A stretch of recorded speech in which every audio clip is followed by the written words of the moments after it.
a 5th gen Camaro.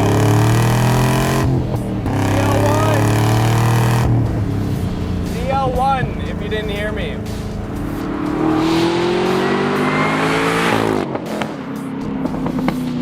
.580 horsepower, 6.2 liter supercharged V8 from the factory. This thing is a monster.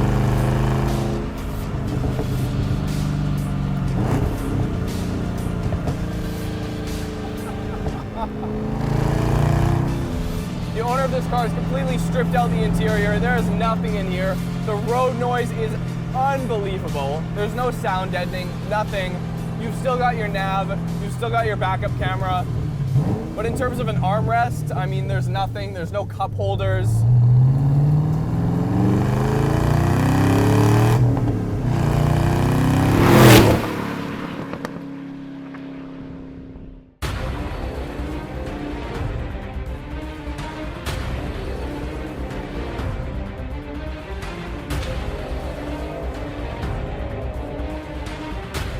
Hi guys, my name is Andy and this is my Camaro ZL1.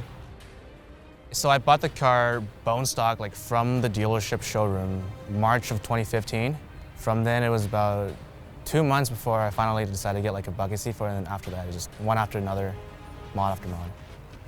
Okay, so the seat is a Sparco Evo and the steering wheel, it's a brand called Driven. Energy quick release with a proven wicked hub adapter. I also did a full 6-point harness, G-force harness, and then pretty much all the interior pieces like panels, sound insulation in the back with the rear seats. In the trunk, everything, that's all ripped out.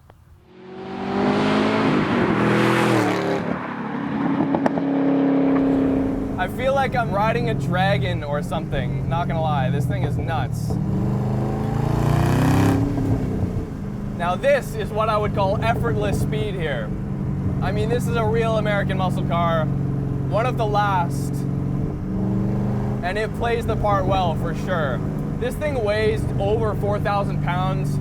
It's a very heavy car. Now for me, coming from kind of a Japanese car ownership history, anything for me over like 3,200 pounds, 3,400 pounds is a very heavy car.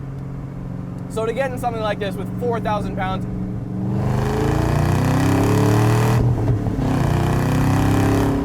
definitely need that 580 horsepower to huck this thing around.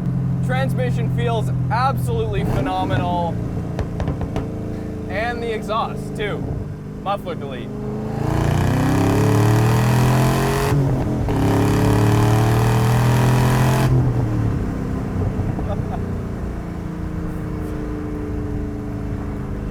I don't know what to say. It's a big muscle car, a big heavy muscle car with a massive engine and noise that'll just rock your eardrums off.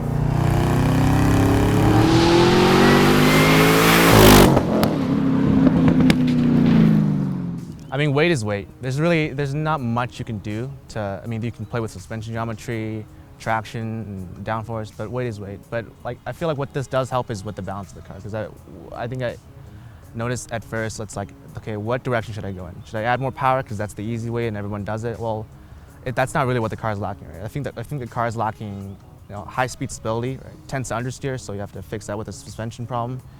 And then power, I think, will come later. The wing is just APR. I think it's a GT250 GT wing. I think it's got a 67-inch wingspan, just to put downforce in the rear. I have 2 chassis support rods that come down just to reinforce it, make sure the trunk deflection is not too ridiculous. The splitter is from a company called JPSS. It's actually a custom-made splitter, like to fit the ZL1, but a lot of it, like the install, I had to drill my own holes and kind of fit it myself. Yeah, I had my first track day last year in September on Pacific Raceway, which is a racetrack down in Kent, Washington. That was my first track event with VCMC. That was pretty good. And then June 12, I did a autocross event in Pitts Meadow, the YPK JIBC Training Center with VCMC as well. And planning to do more track and autocross events later in the summer for sure.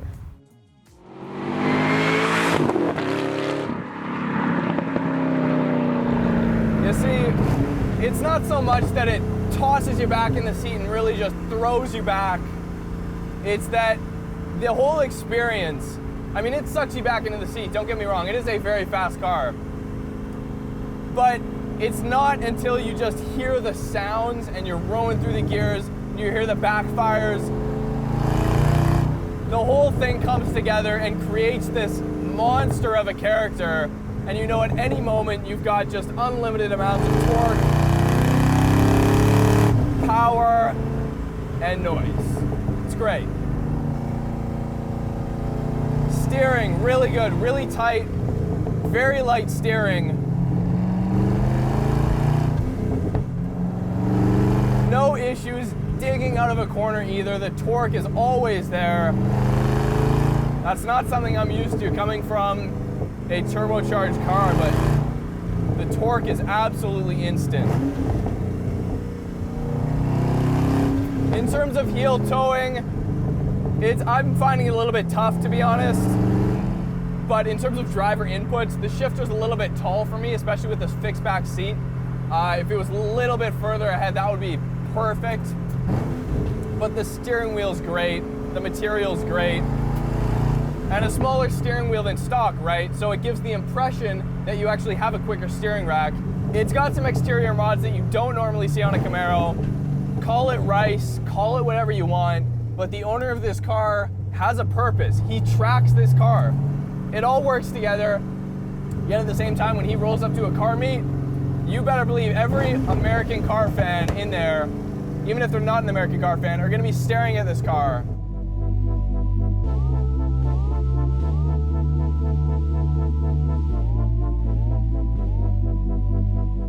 No, I came into the market buying a new car with a pretty open mind.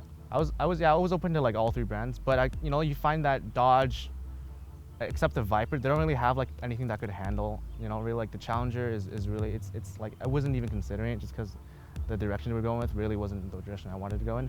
And the Mustangs, I think in 2015, it was already the new generation, but they didn't really have like a track pack, right? The 350 wasn't out. All they had was the regular 5-liter. I don't know, I just heard a lot of good things about like the 5th gen Camaros and how the suspension, the chassis is all very well balanced, and then I feel like this is a good platform to build upon. You kind of like, sometimes your arm hairs go up, your sphincter tightens, you're like, oh, here we go. But it's good. But yeah, I would describe it, yeah, that's how I describe it.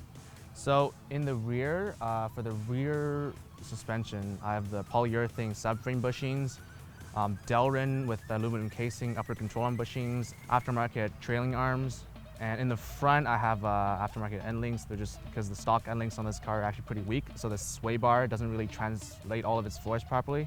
The rear camber is pretty conservative, only like about 1.2 degrees, but the front, because this car tends to understeer at speed because of all the weight, I put it up to like a 1.7 each in the front camber, and then running zero toe, so it follows the crown of the road very well.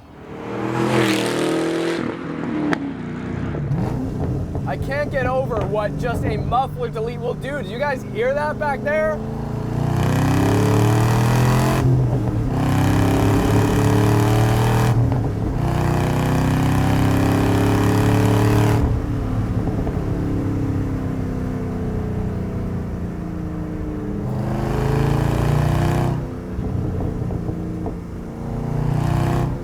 I'm generally not an American car type of guy, but this Camaro, as it stands right now, this particular 5th gen Camaro is blowing my mind. It does not feel like 4,100 pounds. GM has done a fantastic job of trying to mask the weight through the steering, through the braking, through the sheer power, 580 brake horsepower.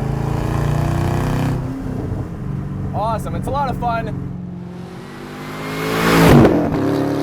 All right, you guys, hope you enjoyed this very unique video of the Camaro ZL1.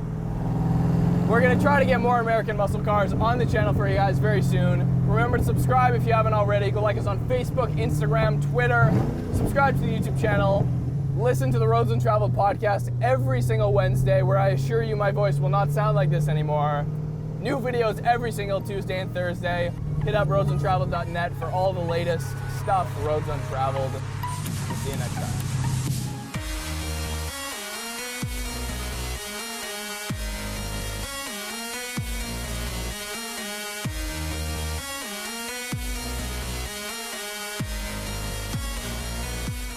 Yeah, and I just want to give a special shout out to Evan and Jason, my two really good friends, for helping me with a lot of the mods. Anytime I need help with any installation, advice, even just a car wash, they're always down to help.